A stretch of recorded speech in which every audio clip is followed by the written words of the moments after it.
大家好，我是小鱼哥，今天给大家带来一部《贪婪欲望之岛》。影片开始，船上一个猥琐的男人对一个女孩穷追不舍，女孩在惊恐的状态下把那个猥琐男人连砍数刀。镜头一转，一群年轻人来到一个偏远的山村，开车的那个男人脾气非常暴躁，我们就叫他小刚吧。小刚的女友是小丽，另外两个人分别是小明和小波。此时他们的车刚好陷入大坑，无法动弹，小波怀里的狗狗一直叫个不停。他们的车无法行驶，四个人只能徒步走到小村寻求帮助。小饭馆里，猥琐男向老板娘抱怨今天生意惨淡，没有人愿意出海钓鱼，只能靠喝酒消愁。此时引起了小刚的注意，他来小村的目的就是打猎。从老板娘那里得知，海上有一座无人的石岛，那个猥琐男可以帮他们出海，他就更加蠢蠢欲动了。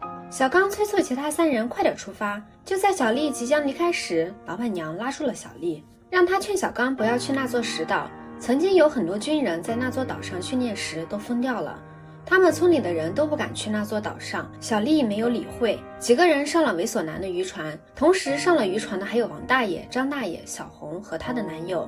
小红和男友在甲板上钓鱼时，猥琐男趁机揩了小红的油，而小红的男友看见自己的女友被欺负了，居然无动于衷。众人吃饭的时候，小刚怂恿猥琐男把船开到石岛。张大爷因为害死了王大爷的妻子，一路上对王大爷百般讨好。众人来到石岛欣赏美景的时候，对于即将到来的危险浑然不知。小波的狗狗突然挣脱他的怀抱跑了出去，看到这一幕，小波和小明赶紧跟了上去。小刚看着岛上迷人的景色，不禁兴致大起。光天化日，朗朗乾坤之下，两个人就做起了运动。小丽臀部的小鱼纹身是多么的耀眼，这一切都被一个神秘人看在了眼里。小刚做运动时感觉有人在偷看，就拿起弓箭往树林里射了一下，没想到这一箭还把神秘人给射伤了。小红和男友来到悬崖边，男友一直对小红爱答不理，从他俩的对话中得知，原来小红脚踏两只船，小红暧昧的态度让男友非常生气。男友为了表达自己对小红的心意，准备以死明志。小刚感觉到从天上掉下一个东西，眼疾手快的就拿起弓箭射中了他，却万万没想到是一个人。小丽教唆他赶紧把箭拔出来，然后离开。就在这时，小刚发现之前射出去的箭上有血迹，这支箭射中了闷骚男，只是他们不知道而已。觉得这座石岛变得越来越奇怪，两人装作若无其事的回到营地，小明却发现了箭上的血迹，小刚只好赶紧搪塞过去。此时看到男友从眼前跳下去的小红受到了强烈的刺激，失魂落魄的回到营地里，嘴里念叨男友死了这句话。众人看到崩溃的小红，决定把她扶到帐篷里休息。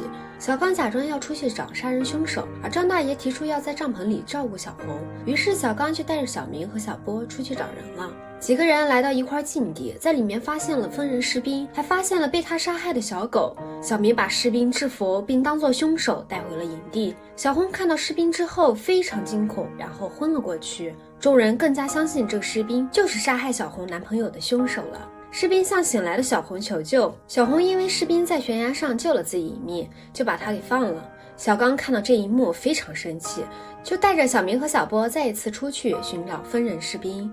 这时闷骚男也带着屌丝男来到了营地，检查了小红的臀部是否有小鱼纹身，并告诉张大爷需要帮助就去找他们。小刚一行人遇到了发狂的士兵，他趁小明没有防备而杀害了他。众人把小明背回了营地，但是他最终因为失血过多而死去。张大爷给大家喝下了迷药，然后带着钱箱掐死了王大爷，然后去找闷骚男准备离开这座石岛，却没想到半路遇到疯人士兵，然后疯人士兵把张大爷给杀死了。此时在村里的猥琐男一直等不到小刚，以为他们一切顺利，却殊不知疯人士兵和小刚已经僵持很久了。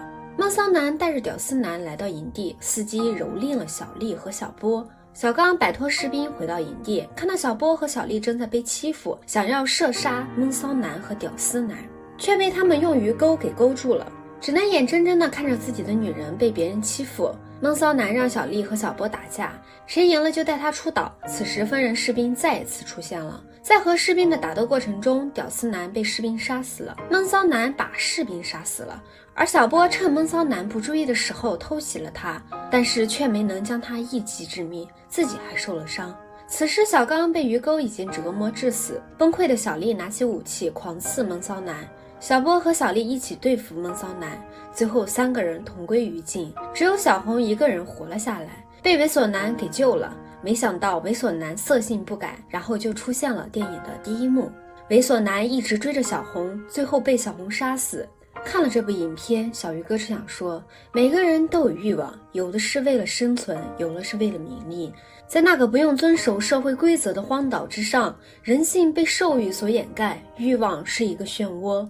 当深陷其中的时候，会不明所以，想抽身时，却早已万劫不复。影片到这里就结束了，记得点击订阅，小鱼哥会很开心哦。